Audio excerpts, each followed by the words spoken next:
अस्सलाम वालेकुम दोस्तों, अमेरिका से जावेद राठौर हाज़िर हूँ। दोस्तों, आपको मालूम है कि आज पाकिस्तान के हवाले से एक बहुत गैर मामूली डेवलपमेंट हुई है, जिसके ऊपर सारी दुनिया में तबसरे हो रहे हैं, ख़बरें हर जगह छपी हैं, लेकिन एनालिसिस अभी इतने ज़्यादा नहीं आए।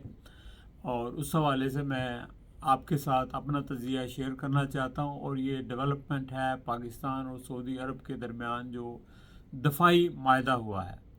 तो इसकी क्या इम्प्लीकेशंस होंगी, इसके क्या फ़वाइद होंगे, क्या नुकसानात होंगे, ऐसा मायदा करने की ज़रूरत क्यों पड़ी, सऊदी अरब को किससे ख़तरा था, पाकिस्तान को इसमें क्या फ़वाइद हासिल होंगे, सऊदी अरब को क्या फ़वाइद हासिल होंगे, और इसके नाकद कौन होंगे या दुश्मन कौन होंगे, ये सारी चीज़ें हैं जिनका अहाता करना ज़रूरी है। वैसे तो आपको मालूम है कि सऊदी अरब की बराह रास्त सवाए यमन के किसी और मुल्क के साथ जंग अभी नहीं हो रही।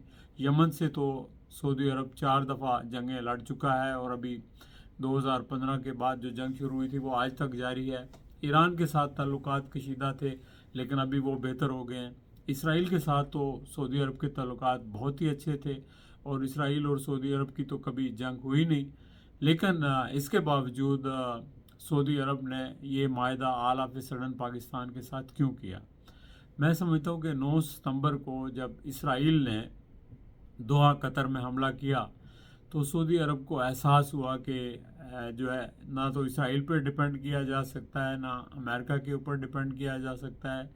चूँकि जो कतर था वो तो अमेरिका का सबसे बड़ा अलाई था मिडल ईस्ट में, और अमेरिका के सबसे बड़े अड्डे जो है वो कतर में हैं। और जब प्रेसिडेंट ट्रंप ने कतर का दौरा किया तो उनको 500 मिलियन का सोने का बना हुआ एक जहाज़ जो है वो पेश किया गया। लेकिन इसके बावजूद जनाब कतर के ऊपर हमला हो गया, और अमेरिका ने डिफेंड नहीं किया, और वहाँ बैरी बेड़े और सारे उनके बेसिस होने के बावजूद, तो उसके बाद ज़ाहिर है कि सऊदी अरब का परेशान होना और बाकी सऊदी रियासतों का एक फितरी अमल था। और उसके बाद सऊदी अरब को कुछ ना कुछ करना ही चाहिए था। तो पाकिस्तान तो एक मुसलमान मुल्क के हवाले से हमेशा जो है वो सऊदी अरब का और मुक़द्दस मकामात को डिफेंड करने का जो है वो ख्वाह रहा है, और वो हामी रहा है। और वो जब कभी ज़रूरत पड़ी पहले भी पाकिस्तान मदद करता है, लेकिन अब बाकायदा एक मायदा हो गया है। तो इस मायदे की सिग्निफिकेंस क्या है। तो ये तो शुरू हुआ, मैं समझता हूँ कि फौरी तौर पर जो कतर पे हमला किया गया उसके बाद सऊदी अरब को एहसास हुआ कि उसको फौरी जो है ज़रूरत है। और फिर दूसरी ये बात है कि सऊदी अरब को ये भी एहसास हुआ कि अब हम अपने तहफ़्फ़ुज़ के लिए सिर्फ अमेरिका के ऊपर डिपेंड नहीं कर सकते, क्योंकि कतर भी अमेरिका के ऊपर डिपेंड कर रहा था, लेकिन उसको डिफेंड नहीं किया गया। तो लिहाजा सऊदी अरब ने अल्टरनेट ढूंढना शुरू किया, और अल्टरनेट में ज़ाहिर है कि पाकिस्तान ही एक मुतबादल था कि जो सऊदी अरब को डिफेंड करने के लिए अपनी खिदमात पेश कर सकता है। तो इसमें फ़ायदा सऊदी अरब का भी और पाकिस्तान का भी। अब सऊदी अरब का क्या फ़ायदा है और पाकिस्तान का क्या फ़ायदा है।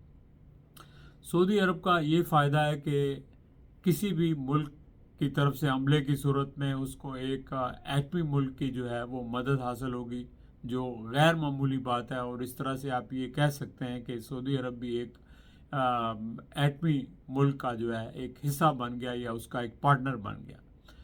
फिर उसके अलावा जो चाइना के साथ पाकिस्तान की कुर्बत है, तो वो कुर्बत जो है सऊदी अरब की भी ज़्यादा बढ़ेगी, चूँकि पाकिस्तान के जो एम्यूनिशंस हैं वो 80% तक मेरा ख्याल है चाइनीज़ हैं, और चाइनीज़ एम्यूनिशंस भी हैं, और चाइनीज़ लोग ट्रेनिंग भी देते हैं। तो ज़ाहिर है सऊदी अरब के साथ चाइना के ताल्लुकात भी बेहतर होंगे। फिर अमेरिका के ऊपर सऊदी अरब का इन्हिसार है वो ख़त्म होगा। और फिर ईरान के हवाले से मेरा ख्याल है कि ताल्लुकात अभी ख़राब नहीं बल्कि बेहतर होंगे, क्योंकि पाकिस्तान कभी नहीं चाहेगा कि ईरान के साथ उसके ताल्लुकात ख़राब हों या सऊदी अरब के हों। और इन पाकिस्तान और सऊदी अरब के जो मायदे की वजह से सऊदी अरब और ईरान के ताल्लुकात भी बेहतर होंगे। ये फ़वाइद हैं सऊदी अरब को। अब पाकिस्तान क्या फ़वाइद हासिल कर सकता है। पाकिस्तान के लिए जो सबसे बड़ा मसला ये है कि अगर उसकी इंडिया के साथ जंग हो जाए और वो जंग लंबी हो जाए, तो पाकिस्तान के लिए जो आयल की सप्लाई लाइन है उसको कंटिन्यू रखना मुश्किल है। जो बाकी रिसोर्सेज हैं उनके लिए पाकिस्तान को बाहर की मदद की ज़रूरत है, जो शायद पहले मुमकिन नहीं था, तो अब वो मुमकिन हो जाएगी। तो एक तो ये फ़ायदा है।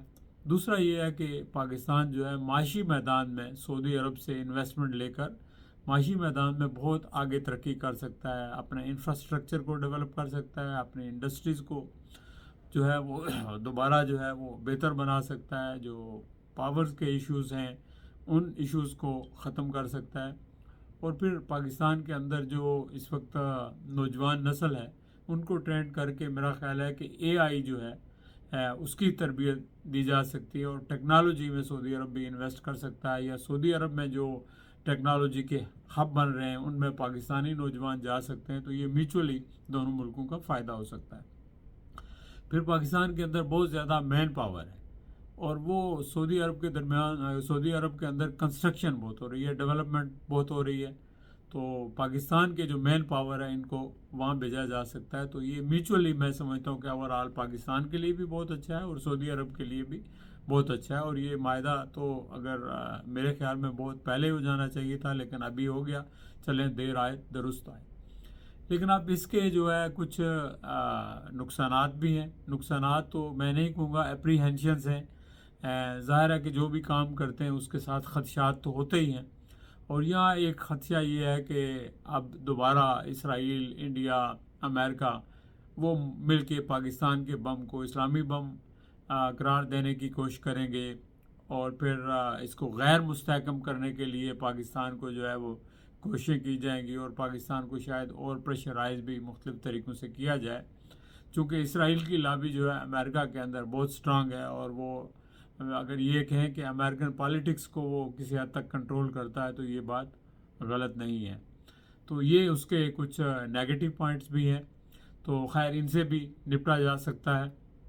लेकिन ज़रूरी जो बात है, वो जो अहम बात है कि ये सऊदी अरब और पाकिस्तान को मज़ीद अपने रिलेशंस को इंटग्रेट करना चाहिए, और ये माहिदा ना सिर्फ सऊदी अरब के साथ बल्कि बाकी जो छोटी स्टेट्स हैं, चाहे वो मुत्तहिदा अरब अमारात हैं, कतर हैं, उनके साथ भी पाकिस्तान को करना चाहिए। और इन सब को इकट्ठे होकर, जब ये ज़ाहिर है कि मुत्तहिद होंगे, इकट्ठे होंगे, इनके पाकिस्तान के पास जो है मेन फोर्स है, पाकिस्तान के पास कुछ टेक्नोलॉजी है, मिलिट्री स्ट्रांग है, पाकिस्तान की डिफेंस स्ट्रांग है, और उन लोगों के पास बाकी रिसोर्सेज हैं, ऑयल है, दौलत है।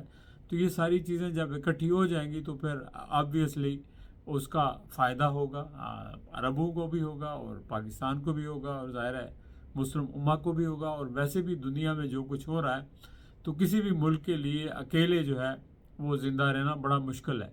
चाहे वो मुल्क चाइना हो, चाहे वो मुल्क अमेरिका हो, चाहे वो मुल्क रशिया हो, दुनिया ग्लोबल विलेज बन चुकी है। और इस वक्त ज़रूरत इस अमर की है कि पाकिस्तान जो है वो ऐसे अलाइंसेस बनाए जो पाकिस्तान के फ्यूचर को गारंटी कर सकें, पाकिस्तान के अंदर इन्वेस्टमेंट ला सकें, पाकिस्तान के अंदर स्टेबिलिटी ज़्यादा हो। तो मैं समझता हूँ कि प्रॉस्पेरिटी के लिए, इन्वेस्टमेंट लाने के लिए, और दुनिया में बदलते हुए हालात से फ़ायदा उठाने के लिए ज़रूरी है कि हम अपना हाउस जो है वो भी इन ऑर्डर करें, और जो बदगुमानियाँ मुल्क के अंदर हैं, या जो परसिक्यूशन एक दूसरे के ख़िलाफ़ है, इसको ख़त्म करके खुले दिल से जो है वो आगे बढ़ना चाहिए। मुल्क के अंदर सारे लोग मुहिब वतन हैं, चाहे वो अपोजिशन में या हुकूमत में। ठीक है, आप एलिगेशन लगा सकते हैं कि लोग करप्ट हैं, इसमें कोई शक नहीं कि करप्शन है, लेकिन करप्शन ज़ाहिर है कि फौरी तौर पर किसी को फांसी पर लटकाने से ख़त्म नहीं होगी। ये अदारों को बेहतर बनाने से ख़त्म होगी, सिस्टम को बेहतर बनाने से ख़त्म होगी। जब तक सिस्टम बेहतर परफॉर्म नहीं करेगा तो वहाँ कोई रेट्रीब्यूशन का जो है सिलसिला नहीं होगा, तो ये करप्शन ख़त्म नहीं होगी। तो मैं समझता हूँ कि अब ज़रूरत इस अमर की है कि बदलते हुए हालात के मुताबिक पाकिस्तान की हुकूमत पाकिस्तान के हुक्मरान अपने हाउस को भी ऑर्डर करें, और मुल्क के अंदर एक यगानत पैदा करके, इत्तफाक राय पैदा करके आगे बढ़ाएं, और इसी चीज़ की इस वक्त ज़रूरत है। चलें दोस्तों, अपना ख्याल रखिएगा, फिर इंशाल्लाह आपसे गुफ्तगू होगी। खुदा हाफिज़।